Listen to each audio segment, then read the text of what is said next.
Hi there, my name's Chris Ashford and I'm a keynote speaker, executive coach and international health and wellbeing coach. Ultimately, I help people lead better, decide faster and perform better under pressure when the heat is on.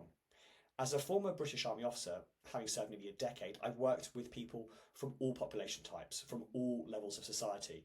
I've even worked directly to Her Majesty the Queen. I've led refugee evacuations from war zones and been involved in the Afghanistan campaign, having to make tough calls under pressure across different teams and different cultures.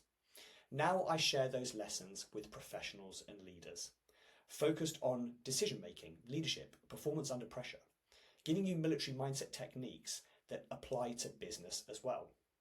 When you work with me, you take away practical tools to sharpen your mindset. You understand ways to lead with clarity when things move fast, tactics to stay calm and effective and energized when the heat is on. As an international health and wellbeing coach, I've been published in magazines for Women's Health, for Train magazine, for other publications dedicated to health and wellbeing. I've worked in corporate settings, helping people improve their staff happiness, reduce sick days, and overall health and wellbeing. If you want a speaker with real world experiences, battle tested lessons, and boardroom proven strategies for health and wellbeing, then let's talk.